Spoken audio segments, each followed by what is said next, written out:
अभिनव के एक एक सवाल का जवाब देती जा रही थी। आखिर में उस आदमी ने मुस्कुराते हुए अभिनव से पूछा, पानी कहीं रहा तो नहीं? नहीं, अभिनव ने गहरी सांस लेते हुए कहा और मुस्कुराने लगा। बदले में वो आदमी भी मुस्कुराया और वहां से निकल गया। अभिनव की सांसें फूल रही थी, उसका दिल जोरों से धड़क रहा था। उसने अपने आप से कहा, ऐसा कैसे हो सकता है? राणा जिंदा कैसे हो सकता है? अभिनव का दिमाग चकरा गया था। अब आगे क्या होने वाला था?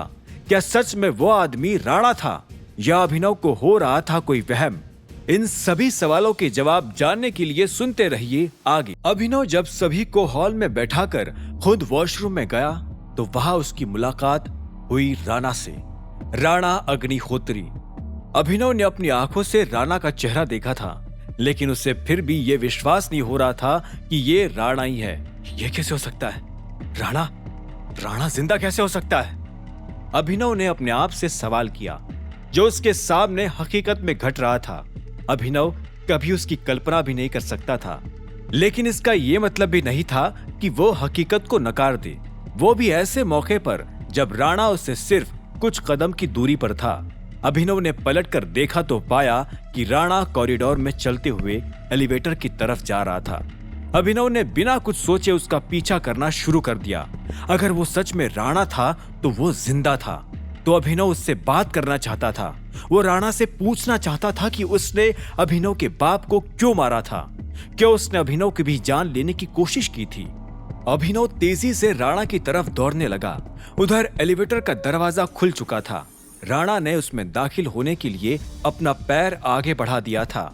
अभिनव भी उससे कुछ ही दूरी पर था, मगर इससे पहले कि वो राणा के पास पहुंच पाता, अचानक से एक मेड एक बड़े से हॉल से सर्विंग ट्रे लेकर बाहर निकली। अभिनव मेड से टकरा गया और उसका सारा सामान गिर गया। इस बीच एलिवेटर बंद हो गया। आई एम सो सॉरी, अभिनव ने मेड से कहा।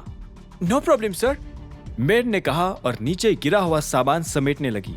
अभिनव तो वैसे मेड की मदद करना चाहता था, लेकिन उसके लिए राणा को पकड़ना ज्यादा जरूरी था। ऐसे में अभिनव एलिवेटर की तरफ बढ़ गया। उसने देखा कि एलिवेटर सबसे आखिरी फ्लोर की तरफ जा रहा था। अभिनव ने बगल वाले एलिवेटर का बटन 4-5 बार दबा दिया। उसका दिल बहुत जोरों से धड़क रहा था। ऐसा नहीं था कि इस बीच अभिनव का दिमाग नहीं चल रहा था।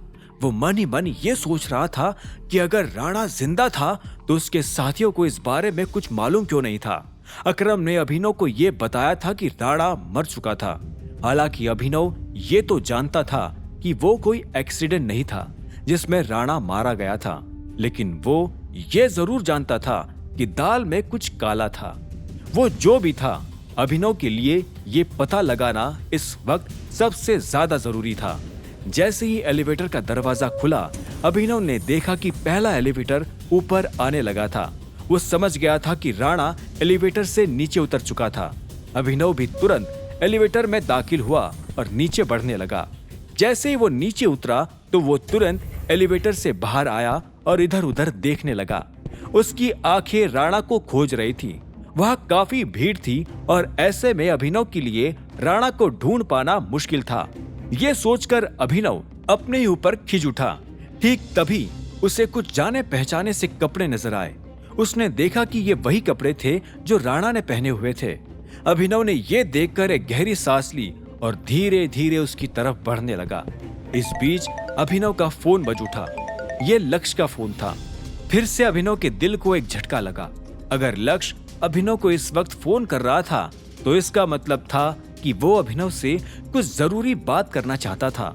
अभिनव ने स्क्रीन से नजर हटाकर जब ऊपर की तरफ देखा तो पाया कि वो आदमी उसकी आंखों के सामने से गायब हो चुका था।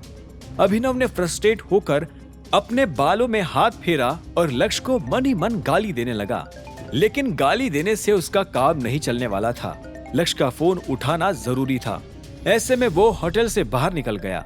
जैसे ही अभिनव गाड़ी में बैठा, वैसे ही फोन बजना बंद हो गया। अभिनव दोबारा लक्ष्य का फोन आने का इंतजार कर रहा था।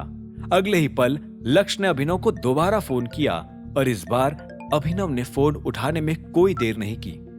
हेलो लक्ष्य, कैसे हो? मैं ठीक हूँ सर, लेकिन थोड़ा फंसा हुआ हूँ। मुझे आपको एक न्यूज देनी थी। लक्ष्य ने कहा। आगे की कहानी जानने के लिए देखें अगला एपिसोड सिर्फ पॉकेट एफएम के यूट्यूब चैनल पर, और द रिटर्न ऑफ टाइगर के सारे एपिसोड्स को सुनने के लिए डिस्क्रिप्शन में दी लिंक से डाउनलोड करें पॉकेट एफएम ऐप।